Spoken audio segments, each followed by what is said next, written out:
bem-vinda, seja bem-vindo. Você está no Orla Play, canal do Jornal da Orla na internet. E acompanha a partir de agora mais uma entrevista do programa Em Dia com a Saúde. E eu recebo aqui na redação do Jornal da Orla o epidemiologista Fábio Mesquita. Fábio, obrigado por aceitar o nosso convite. Seja bem-vindo à redação do Jornal da Orla. É um enorme prazer estar aqui com vocês. Muito obrigado pelo convite, Marco. Minha saudação a todo mundo que está acompanhando. Para quem não conhece, acho que poucas pessoas conhecem a trajetória do Fábio Mesquita. Fábio Mesquita ele tem 35 anos de experiência em saúde pública.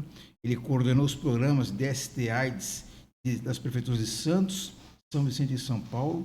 Atuou intensamente no Ministério da Saúde e, mais recentemente, na Organização Mundial da Saúde. Então, Fábio, para a gente começar a nossa conversa, eu queria que você falasse para a gente, rapidamente, como foi essa sua experiência na Ásia? Você atuou em vários países da Ásia, né? Primeiro, como é que você foi parar lá e qual foi o seu trabalho exatamente?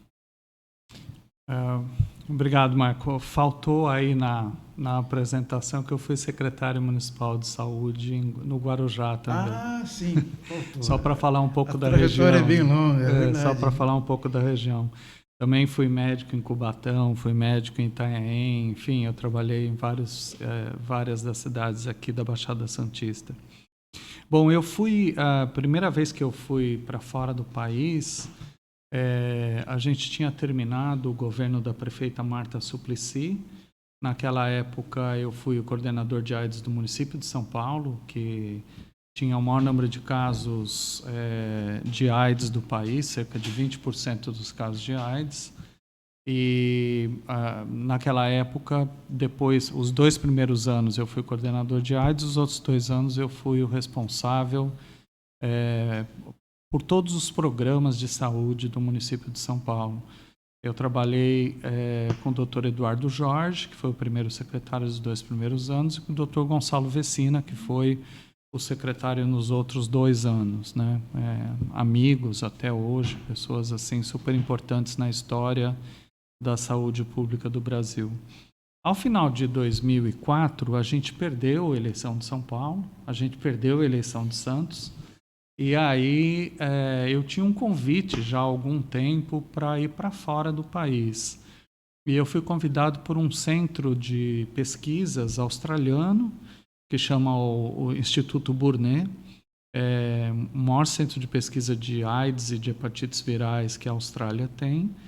Eu tinha colegas lá que eu conhecia desse mundo, vamos dizer assim, e eles me convidaram porque precisava de alguém com bastante experiência no controle de AIDS entre pessoas que usavam drogas, que era, na época, o principal problema de AIDS da Indonésia. Aí isso foi em 2005. Quando a gente foi para a Ásia pela primeira vez, né? Eu trabalhei 2 anos lá, aí eu resolvi voltar para o Brasil, fiquei uns meses como secretário de saúde do Guarujá, exatamente nessa época, eu comecei em 2007, na gestão do Farid, e aí nessa época eu recebi um convite da Organização Mundial de Saúde para ir para a Ásia, para voltar para lá, agora como responsabilidade regional, né? Eles me chamaram para cuidar da estratégia de redução de danos, que era o principal problema de AIDS em toda a Ásia, e me chamaram para o maior escritório da Organização Mundial da Saúde, são 6 escritórios regionais, o maior escritório regional fica nas Filipinas. E ele é responsável por 38 países, que eu costumava dizer que ele era responsável pela China e mais 37. Né? Só a China já era uma coisa fantástica, assim, em termos de desafios, trabalho, etc. e tal, mas tinham 37 países super importantes ali na região, mais a China.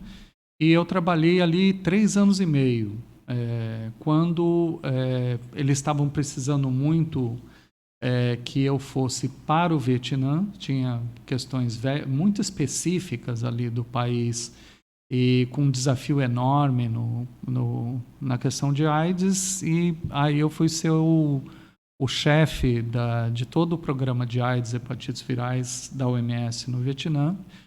Então, foram 2 países super interessantes. Assim, as Filipinas, como era regional o meu trabalho, eu viajei por muitos países. Fui para a China várias vezes, para o Japão várias vezes, para vários países ali da região.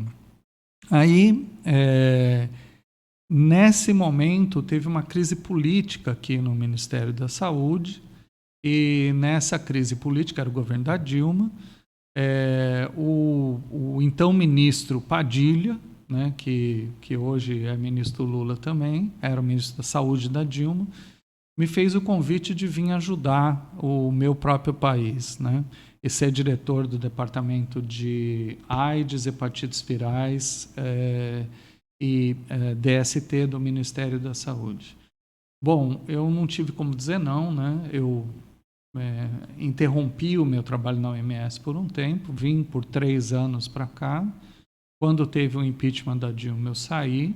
O ministro que tinha sido nomeado pelo Temer era o Ricardo Barros, Esse famoso que depois ficou famoso durante série líder de do circunstâncias, Bolsonaro na Câmara e toda a coisa da vacina. E ele já fez uma declaração de saída que ele era contra o SUS. E para mim isso era incompatível, não tinha como. Então eu pedi demissão, fiz uma carta na época que repercutiu no Brasil inteiro, tudo, e voltei para a OMS. Eu voltei primeiro para a Indonésia um pouco, por uns 4 meses, e aí o escritório central da OMS me convidou para ir para lá. Fiquei 2 anos em Genebra, na OMS, que é a sede da organização. E depois tinha um país que era um enorme desafio para a organização na questão de drogas. Era o segundo maior produtor de heroína do planeta Terra e atualmente o principal produtor de metanfetaminas, que era Mianmar. E aí eles precisavam de alguém com essa especialização, e aí eu fui para Mianmar. Fábio, falar nisso, dessa política de redução de danos junto a usuários de drogas, durante a sua atuação aqui em Santos, no governo do Davi Capistrano, surgiu uma polêmica danada. Parece que até ameaçaram você e o prefeito da época, Davi Capistrano, de prisão por conta de uma suposta apologia ao uso, consumo de drogas, tráfico de drogas. Eu queria que você explicasse, naquele momento, se você, algum instante você sentiu medo de ser preso, e explicasse, porque muitas pessoas ainda não têm uma ideia exata do que significa essa política de redução de danos. Na época realmente era uma novidade. Na verdade foi no governo da Thelma. Da Thelma? O Davi era o secretário de saúde. O Davi era o secretário de saúde. E a Thelma, assim, foi incrível na sua postura de apoio, o Davi também, e porque era uma inovação, né? Era uma inovação no Brasil, mas já acontecia em vários países desenvolvidos do mundo, né? Países de alta renda. Então, por exemplo, Canadá, Estados Unidos, vários países europeus, Austrália, vários países já desenvolviam essa estratégia. E o Brasil foi ousadamente o primeiro país de média renda, né, um país ainda em desenvolvimento, que topou implementar essa iniciativa aqui em Santos. E na época existia uma lei de drogas, que era uma lei antiga ainda da ditadura de 1976. Essa lei dizia que qualquer pessoa que ajudasse uma pessoa a usar drogas, ela seria enquadrada na lei como traficante. E aí a gente foi processado pelo Ministério Público do Estado de São Paulo, na época. O processo veio contra mim, contra o Davi e contra a administração da prefeita Thelma. A gente foi defendido pelos melhores juristas do Brasil. Na época, assim, eu tive defesa do Conselho Regional de Medicina, de toda a imprensa, e a gente conseguiu arquivar esse processo, não deu nenhuma grande complicação, mas foi um desafio e tanto, porque a gente só estava querendo salvar vidas, né? Que era a nossa obrigação, eu e o Davi, como médicos, a gente tinha a obrigação de usar todos os instrumentos possíveis para salvar vidas. Se hoje as pessoas não entendem, muitas pessoas não entendem, imagina naquela época então, né? Hoje é uma política da Organização Mundial de Saúde, é uma política global, está sendo desenvolvida no mundo inteiro. Em todos os lugares que eu trabalhei na Ásia tem estratégia de redução de danos, e ela é uma política extremamente importante. Na época do Bolsonaro, ela foi tremendamente atacada aqui no Brasil, né? Eles andaram para trás num monte de coisa e certamente isso será retomado, porque ela é uma estratégia de saúde pública, né? É uma estratégia social importante, porque a dependência de drogas, ela é uma doença, é um problema. E você não trata uma doença com cadeia, né? Nenhuma outra doença a gente trata com prisão ou perseguição aos doentes, né? A gente trata com estratégias que possam ajudar eles a ter uma vida melhor e ter menos problemas de saúde, que a lógica de reduzir os danos era essa, né? Eu sempre digo que é interessante, né, você pensar, porque existem drogas ilícitas que são pela legislação consideradas ilegais, né? Mas, por exemplo, as pessoas que fumam cigarro, as pessoas que tomam álcool, muitas vezes são drogas também, elas também têm dependência do mesmo tipo, e muitas vezes elas reclamam de que você está tentando ajudar uma pessoa que usa uma droga ilícita, mas para a gente, no campo da saúde, tanto faz. Eu, para mim, tenho a responsabilidade como médico de ajudar as pessoas que usam álcool, que usam tabaco, que usam qualquer droga ilícita. Para mim é exatamente a mesma coisa. O Fábio, a gente está enfrentando ainda uma pandemia em que pese não temos os mesmos problemas que tínhamos no ano passado, no ano retrasado, quando chegamos a ter 3 mil vítimas fatais por dia. Eu queria que você situasse a gente em que estágio da pandemia nós estamos e quais os próximos desafios para enfrentar a Covid-19. Bom, eu estou feliz de que eu estou falando aqui do Brasil, né? Porque se eu estivesse falando da China, eu não podia dizer a mesma coisa que você acabou de afirmar, né? Então, a pandemia, ela surgiu no final de 2019, por isso que o Covid foi denominado Covid-19, né? Os primeiros casos foram numa região da China. A China tomou medidas bem estritas de saúde pública, que são medidas, vamos dizer assim, sob o ponto de vista da saúde pública, aceitáveis, sob o ponto de vista da dinâmica democrática, do direito de vir, social, etc., complicadas, mas foram medidas que controlaram a pandemia na China, que é um país de 1,5 bilhões de habitantes, né? Não é muita gente. É muita gente. É alguma coisa tipo quase 8 vezes a população do Brasil, né? Num território semelhante, um pouquinho maior, mas assim, um território pequeno, vamos dizer assim, para o tanto de gente que mora lá, né? Então, e o governo chinês tem políticas de saúde que sempre foram bastante estritas, né? Mas bastante eficientes também. Eu aprendi muita coisa trabalhando com a China durante alguns anos, né? Bom, de qualquer maneira, aqui no Brasil, a gente está com uma certa estabilidade nos últimos dias. Há pelo menos 3 dias a gente está com uma estabilidade na mortalidade, a gente está com uma estabilidade de casos e a gente está numa situação razoável. No entanto, a gente ainda tem alguns problemas e que, na verdade, alguns deles são problemas globais. Um deles é que nem toda a população tomou todas as vacinas que tinha que tomar. Eu acho que esse é o primeiro grande desafio. É como é que, na gestão atual, a gente pode recuperar a credibilidade nas vacinas e como que a gente pode recuperar a cobertura vacinal do país. Isso está valendo para várias vacinas, mas para a Covid também. Inclusive a terceira dose, né, que é a dose de reforço, tem milhões de brasileiros que não foram tomar. Sem falar de que a tecnologia, e isso para a gente é muito, muito evidente na vacina da gripe, né? Só para fazer um paralelo, todo ano a vacina da gripe é aprimorada. E ela é aprimorada com o vírus que está circulando, com a variante do vírus que está circulando naquele último momento. Então, quando vem a nova vacina da gripe, ela está relacionada com o vírus mais recente que circulou. E a Covid tem uma evolução de praticamente 3 anos já. Então, é claro que as vacinas vão perdendo capacidade. E o governo demorou demais para comprar vacinas de nova geração, em primeiro lugar, e demorou demais para que essas vacinas que foram compradas bem no finalzinho da gestão passada entrassem na roda para a cobertura das pessoas, principalmente de alto Teremos risco. que tomar vacina contra a Covid todos os anos?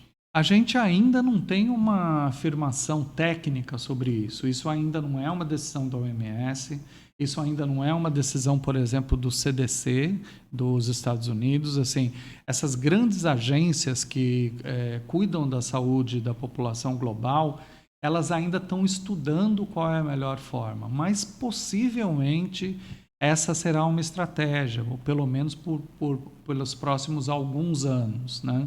Eu não sei se para sempre, mas possivelmente será uma estratégia. As variantes novas que estão surgindo continuam sendo da Omicron, né? Mesmo as variantes mais recentes surgiram há poucos dias atrás nos Estados Unidos, na Inglaterra. Elas são variantes que ainda são relativas à Omicron. Então, tem muitos desafios na Covid, mas eu acho que o principal desafio é a equidade, a oportunidade de que toda a população possa ser vacinada e a desmistificação, vamos dizer, daquelas coisas completamente absurdas, né?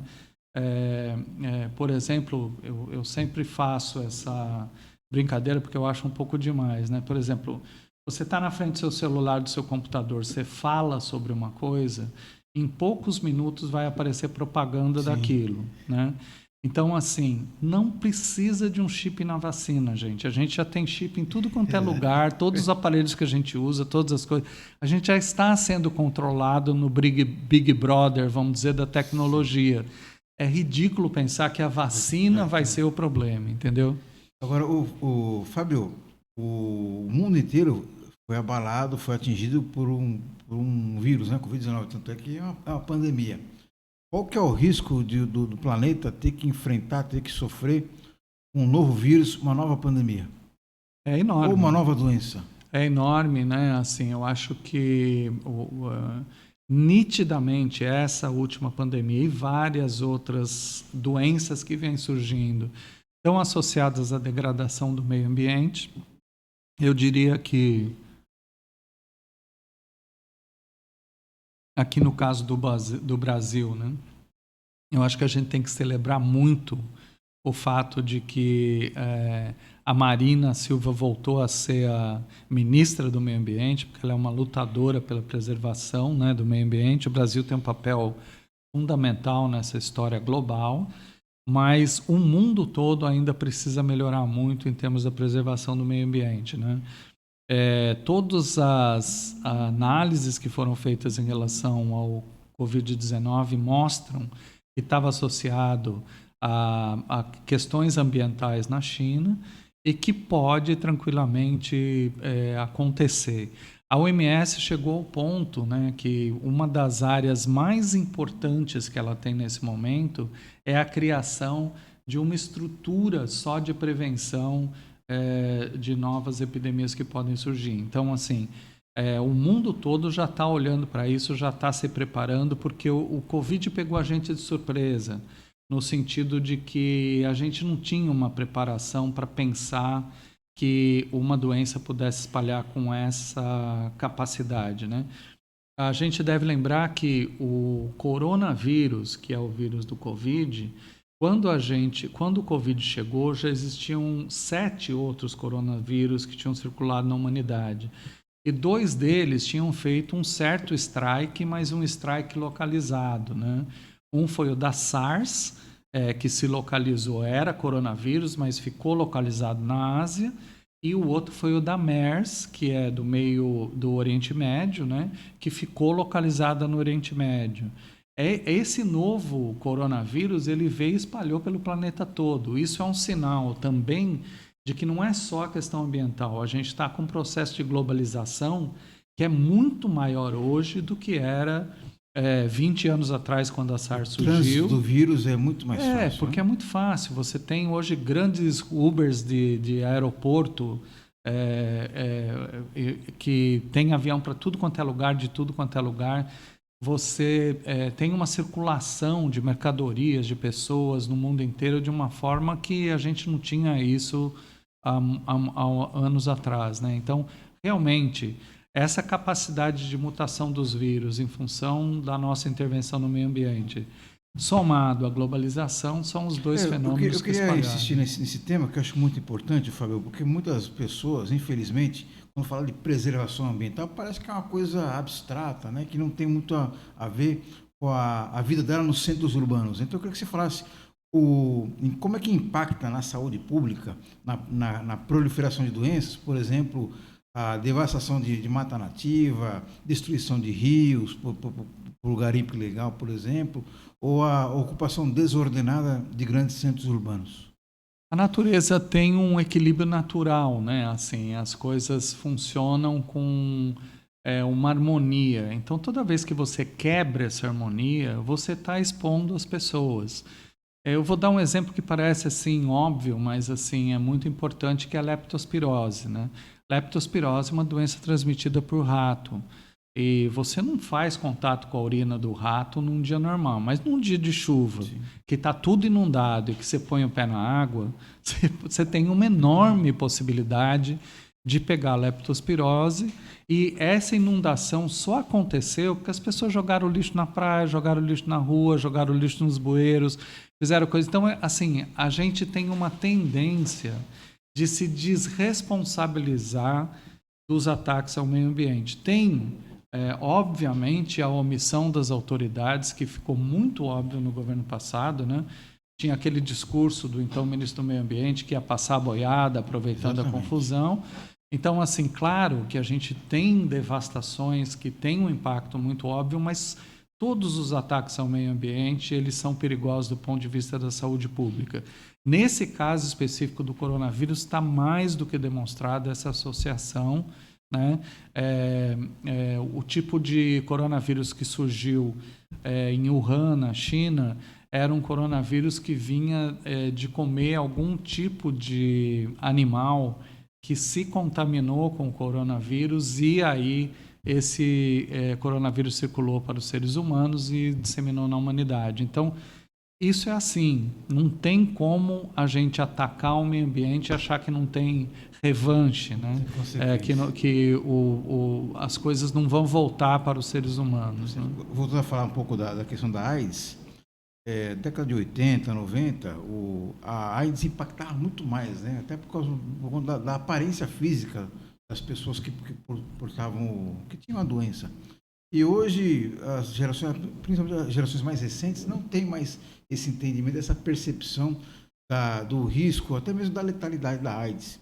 Eu queria saber de você, Fábio, as principais dificuldades no enfrentamento com relação à conscientização, à informação, ou também com relação ao acesso às terapias, também é uma dificuldade hoje?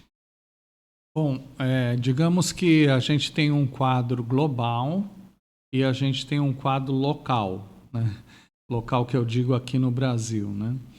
Então, assim, no quadro global, nós tivemos tem esses acordos globais, né?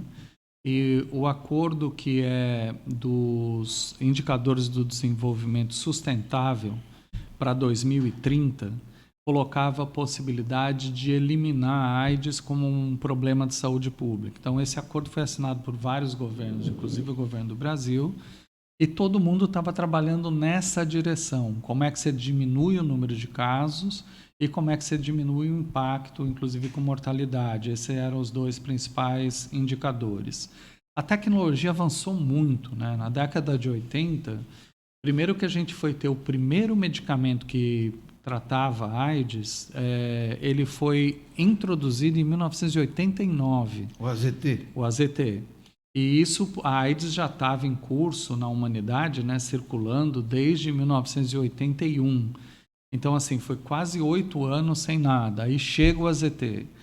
O AZT melhorou muito, foi importante e tal, mas, na verdade, a grande mudança que impactou foi em 1996, quando aparece o coquetel. O coquetel era uma mistura de 3 medicamentos, e esses 3 medicamentos a pessoa tomava alguma coisa como 12 comprimidos por dia, de 3 medicamentos diferentes, e tinha uma enormidade de efeitos colaterais. E um dos efeitos colaterais mais evidentes aí na década de 90 era o aspecto físico da pessoa. E de verdade, ela tinha vários problemas físicos como efeito colateral do medicamento. Então, antes de você conseguir identificar uma pessoa que estava emagrecendo, estava com um monte de complicações, porque não tinha nada para fazer. Depois você conseguiu identificar porque os medicamentos causavam uma série de efeitos colaterais. Isso foi evoluindo de uma forma incrível, até que em 2011 a gente chegou a uma conclusão técnica de que o medicamento do HIV ele servia não só para tratamento, mas que ele era uma estratégia extremamente importante para a prevenção. E aí mudou o protocolo de tratamento, porque até então você só começava a tratar se a pessoa tivesse a imunidade afetada, né? Então, no começo, a gente colocou um limite quando chegava o CD4 em 200, você começava a tratar. Depois a gente viu que era muito tarde, subiu para 350. Viu que era muito tarde, subiu para 500. Até que, quando a gente descobriu isso em 2011, a gente admitiu uma estratégia, adotou uma estratégia que chamava tratar a todos, né? Essa estratégia foi adotada aqui no Brasil em 2013, quando eu era o diretor do Departamento de AIDS do Ministério da Saúde do Brasil, e nós fomos o terceiro país do mundo a adotar. O primeiro foi os Estados Unidos, em 2012, a França adotou 2 semanas antes da gente, e a gente adotou no final de 2013, como protocolo. A partir daí, você tem um impacto de que as pessoas que têm carga viral suprimida não transmitem o HIV. Né? Então, assim, isso faz uma diferença incrível na transmissão, porque todo mundo que tem diagnóstico, que está em tratamento, tem a chance de suprimir a carga viral em 3 a 6 meses e parar de transmitir o HIV, além do benefício para aquela pessoa, sem dúvida nenhuma. Bom, o que aconteceu é que estava indo bem. O mundo adotou isso, depois a OMS, 2 anos depois, adotou isso como uma política global, todo mundo trabalhando nessa direção, e claro que a pandemia de Covid afetou isso. Essa curva que estava descendo de número de casos de mortalidade relacionada à meta do desenvolvimento sustentável 2030, para a gente chegar em 2030 com AIDS praticamente desaparecendo como problema de saúde pública, foi afetada pelo Covid. Mas aqui no Brasil, ela foi muito mais afetada nesses últimos anos por outras questões, né? Porque se manteve o preconceito muito alto. Por exemplo, chegaram a tirar o nome do departamento, tiraram a palavra AIDS do nome do departamento que cuida disso no Ministério da Saúde. Proibiram campanhas, né, porque o governo anterior não queria falar de gay, não queria falar de trans, não queria falar de temas polêmicos, né? Eles proibiram campanhas. E aí, você imagina, não tem informação. Começou a ter problema com o medicamento, só para se ter uma ideia, né? Em Mianmar, que a gente estava, num país com uma série de problemas políticos, uma guerra civil, uma série de confusões, etc. A gente teve, em Mianmar, a capacidade, durante a pandemia, de distribuir medicamento para as pessoas que estavam bem estáveis por 6 meses, para que a pessoa não precisasse voltar no serviço. Aqui no Brasil, o máximo que se fez, mesmo durante a pandemia, foi 3 meses. E ainda assim, mais recentemente, eu tenho dito isso, eu fui num evento do Hospital Emílio Ribas, o maior hospital de infectologia do Brasil, lá em São Paulo. E eu fui há um mês atrás e os colegas estavam dizendo que estão distribuindo medicamentos só para 15 dias. Porque não dá nem para distribuir a caixinha fechada porque não tem estoque. Então, assim, chegou num pré-caos, né?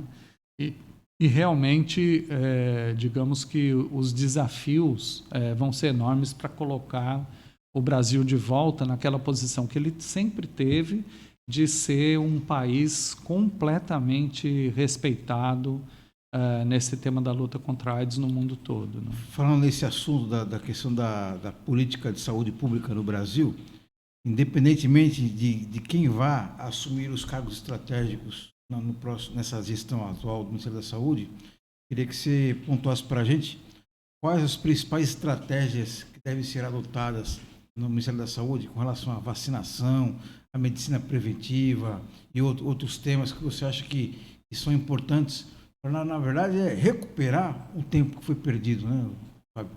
Sem dúvida. Eu acho que tem muitos desafios. Eu acho que o discurso da ministra na posse foi um discurso que apontou quais são os desafios. Ela fez o discurso baseado naquele trabalho que a equipe de transição fez, né, que levantou as informações, e realmente os desafios são enormes, né? Sem dúvida nenhuma nessa área nossa, vamos dizer, de epidemias, né? Sem dúvida nenhuma, vacina é uma enorme prioridade, porque caiu a taxa de vacinação de doenças extintas no Brasil. Paralisia infantil, por exemplo. Que podem voltar, né? Não dá para subestimar que, se parar de vacinar, evidentemente vai voltar. Dá para estimar um tempo que a gente recupere isso, Fábio? Difícil estimar um tempo, mas se mantivesse esse mesmo padrão que nós estamos hoje, não demoraria muito. Nós tivemos casos no mundo associados à falta de vacinação, casos de países que já tinham extinto. Então, assim, sarampo, paralisia infantil, tem uma série de coisas que a gente está chocado com a cobertura de vacina muito baixa, pelo menos no relatório da transição que a gente leu, né? E realmente esse é um enorme desafio. Tem vários outros desafios, como a farmácia popular, acesso a medicamentos, essa coisa que a gente falou do medicamento de AIDS, que está sendo dispensado para cada 15 dias, vale para vários medicamentos que a assistência básica precisa, doenças crônicas, né, que estão sem medicamento. Não teve compra de vacina, não teve compra de medicamento, o orçamento foi cortado de uma maneira violenta. Enfim, o desafio é enorme. E vai se ter muita coisa para fazer quem for para lá, né? E a ministra certamente vai precisar de muita ajuda, né, Fábio? Vai precisar. Tá certo. Fábio Mesquita, epidemiologista, um dos maiores especialistas no assunto, eu diria até do mundo, não vou exagerar não. Fábio, obrigado pela sua participação, parabéns pelo trabalho e boa sorte nos próximos desafios. Obrigado, Marco. Eu queria falar que uma das vacinas que eu ando muito preocupado é da hepatite B, porque as hepatites também estão com problemas, né? Mas eu queria agradecer essa oportunidade de estar aqui com você, com a sua audiência, para a gente poder conversar sobre temas super importantes no campo da saúde. Obrigado.